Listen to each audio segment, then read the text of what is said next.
The best day of my life was the day I found out I was all alone in the world. This is how it happened. I was picking up coal. No, I was supposed to be picking up coal, but I wasn't. I was tired of picking up coal. I was tired of coal. Being tired of coal in Jaharia is no good, because coal is all there is in Jaharia. There's coal in pits, and coal in piles, and coal in mines, under the ground.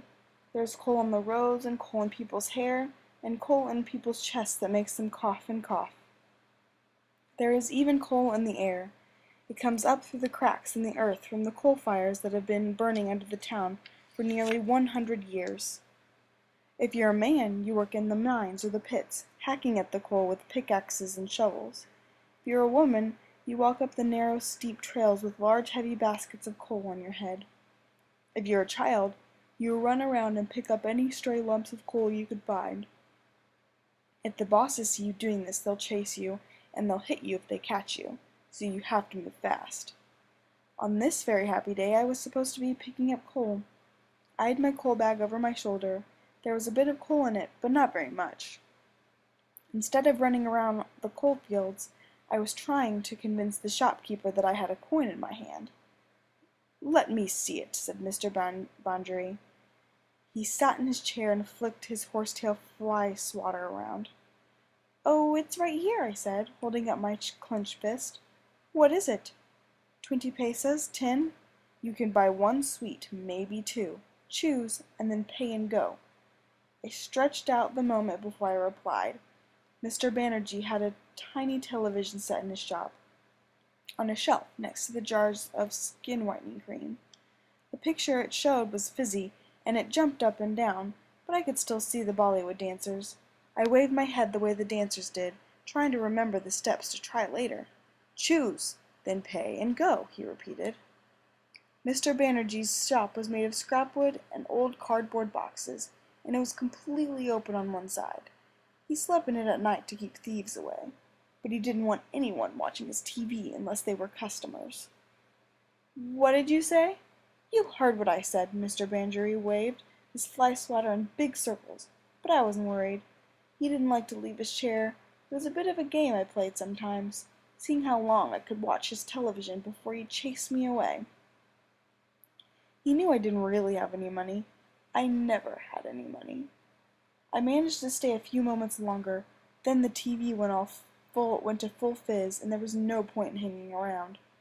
I wandered down to the railway tracks, picking up bits of coal when I saw them, but not putting any effort into looking. Piles of trash lined the tracks.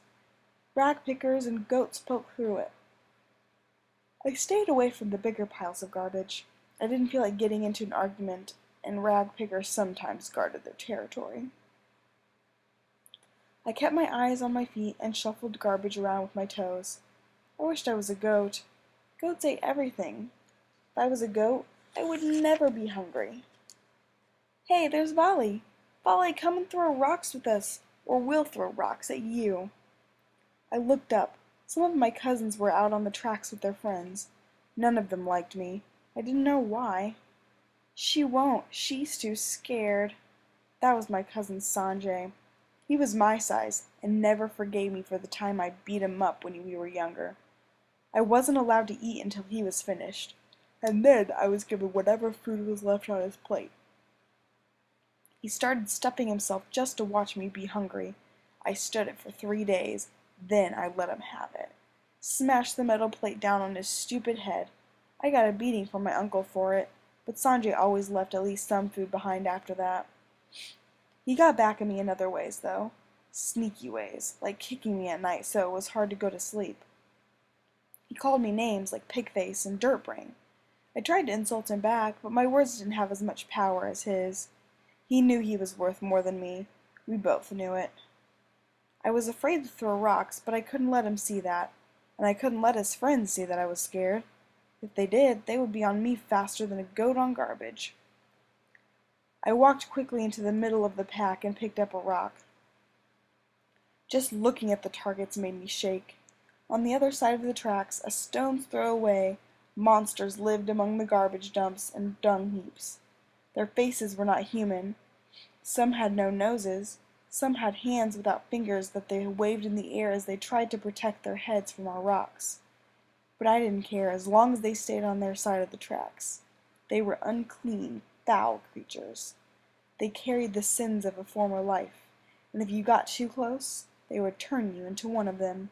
That's what my uncle said. "You eat too much," he would scream, when the pain in his chest got bad and he had no money for drink to make it better. "I'll break your arms and send you down the tracks to beg with those animals. You're a curse to me." And then, in the night, his voice quiet and his breath in my ear, telling me to make no noise or the monsters would grab me in my sleep, drag me away, and tear me apart. And I would tremble and bite my lip and pray to the gods for the sun to rise. I slowly pulled my arm back to get ready for the throw. I closed my eyes and let my rock fly. I didn't know if it hit one of them or not.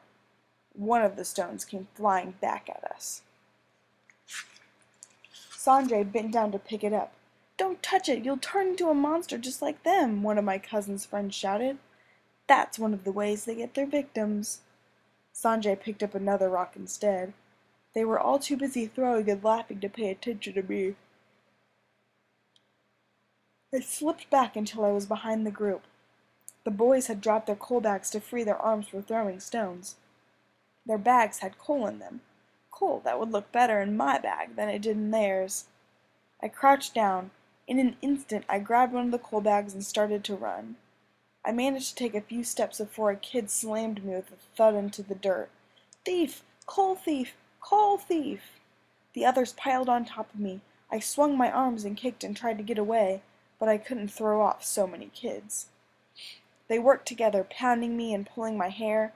They lifted me up. I saw the ground fall away. "Throw her to the monsters! Let them eat her! That will teach her!" I screamed. I tried harder to get away from them. I pulled and twisted, but they hung on tight.